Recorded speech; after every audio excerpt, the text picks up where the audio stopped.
So what exactly is cancer? A little bit more about me. I have over 20 years of professional healthcare experience. And guys, we're just having a conversation. My goal when I make this type of content is just to have a conversation, just so that we can lift the education value and the education, what's the word that I'm looking for?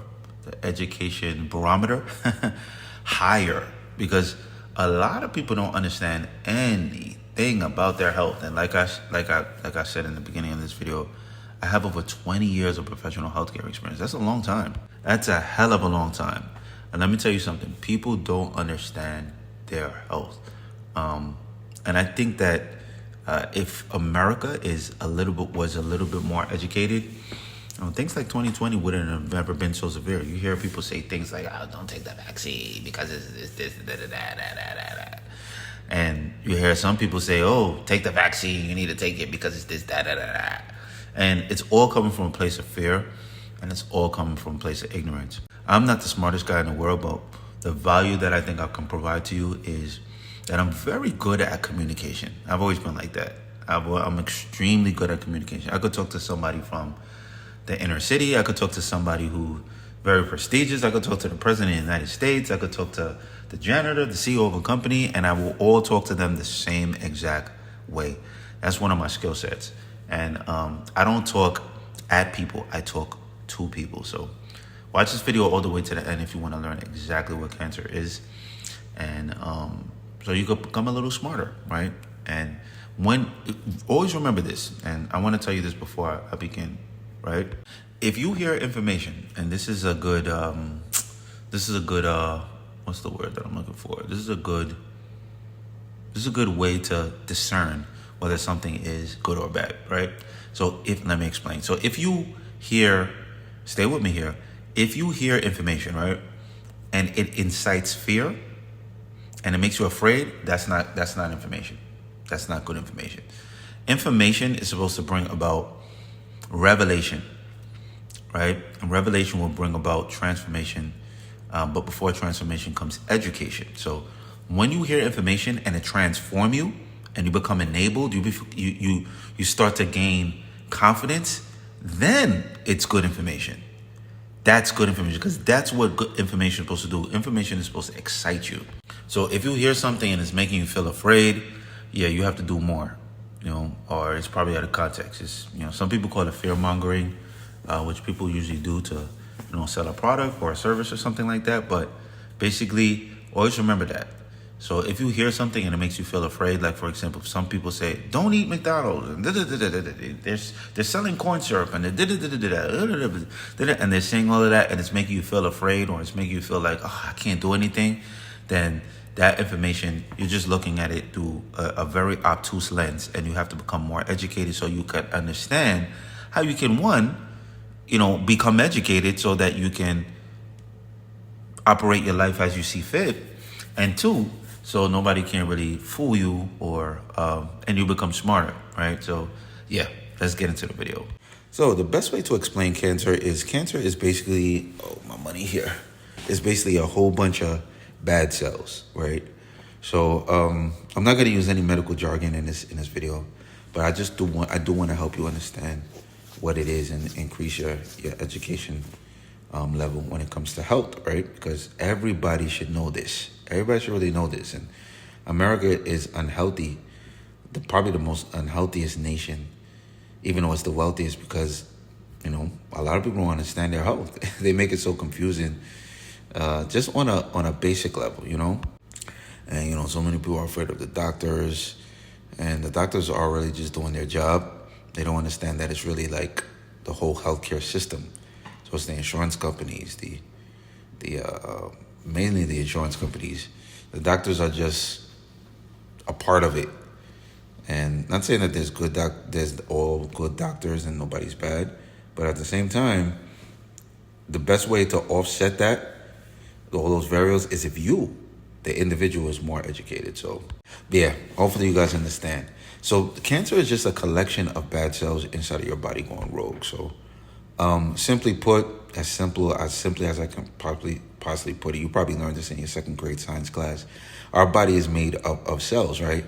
And these cells manage our body, and all of the cells in our body, they have one particular goal, right? All of the cells in the body, they work towards one particular goal, to help the body become better. Every cell has a job. They're like workers on a construction site, right? So I really think like the house, like when you see construction men working on a house, it's the same exact thing. Now everybody is following the plan. Everybody's following like the architecture or whatever. I'm not a carpenter or a construction guy, but everybody's following one direction. Does that make sense? But what cancer is like some of those construction workers saying, you know what? I want to build a house right here in this house. That's where I want to build my own house right here in this house. That's literally what cancer is like. It's not like it's a bad thing. Bad just means that these cells want to do their own thing. That's basically what cancer is. These cells want to go and do their own thing, and they don't want to work towards the body. So if you have another body growing in a body, one of the bodies is gonna have to cease and desist, right? So it's like a fight. A collection of cells, which are the cells that you were born with, are trying to all work. There's more to it, of course, but this is in a nutshell what it is. These cells are working towards one goal, and then you got these other cells who are saying, "Yeah, we're not gonna work towards that goal." And then what they do is that those other cells, they start getting some of the other cells to join them. That's really in a nutshell what cancer is, right? So that's why it's so hard to really it's so hard to really fight it, because you can't target the individual microscopic cells. In my limited understanding, I think that's the reason why it's so difficult. So you have to, and because the cancerous cells are inside of the good body, it's very difficult. Treatment is basically just the oncology team trying to figure out how can we get rid of the bad cells but keep the good body. When it's all jumbled up together, it's very difficult. It's like picking needles out of a haystack, you know what I mean? Now, you always have cancerous cells inside your body all the time. Right now, you got cancer inside of you. But the body, through healthy eating and healthy lifestyle habits, kills off those cells. So if a cell goes bad or a cell goes rogue, the immune system, the body quickly kills off those cells. Like, hey, you're not behaving. If you don't shape up, we're gonna put you on timeout. Puts them on timeout for a little bit, and if they still don't shape up, guess what?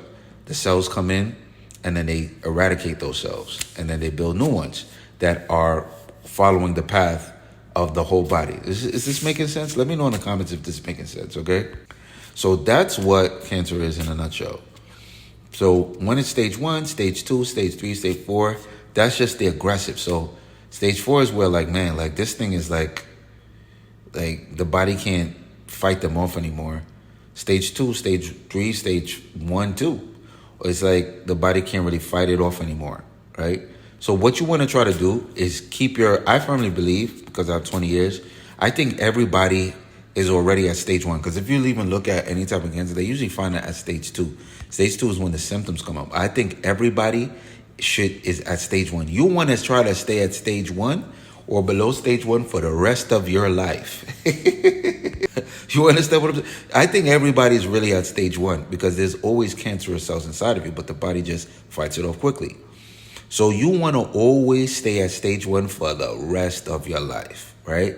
But when it gets into stage 2, because of aging and because of your genetics, you start to see the symptoms. The aging, stage 2 is when you catch it quickly.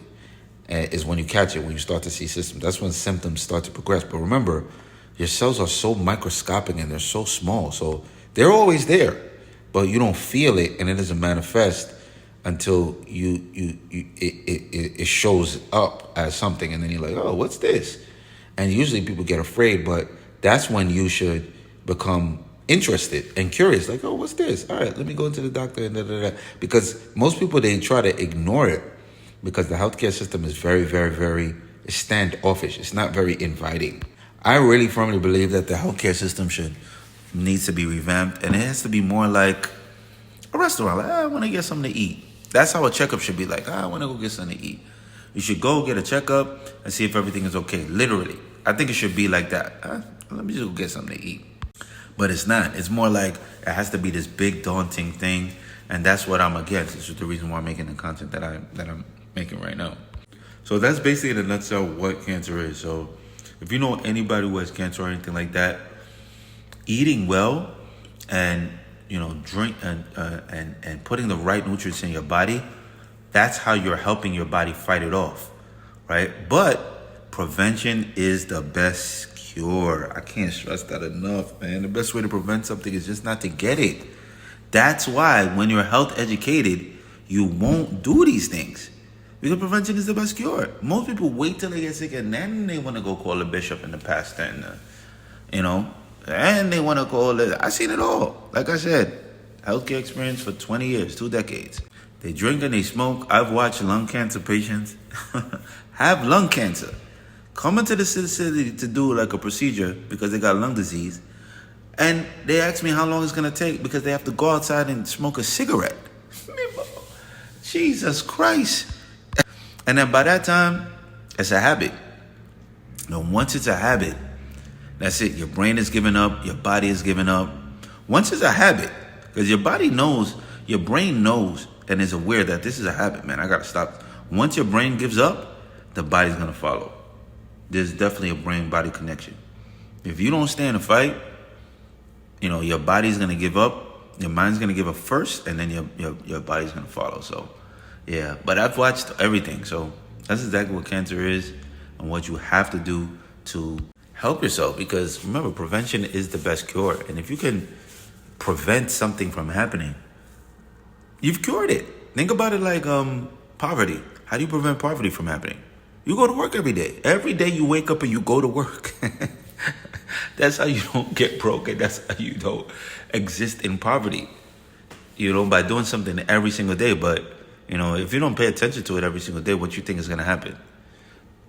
Exactly. So that's what cancer is. Hopefully you guys understand what it is. Share this video with somebody that you care about. If you have any questions or concerns or anything like that, let me know in the comment section. Because health is very, very, very, very important. And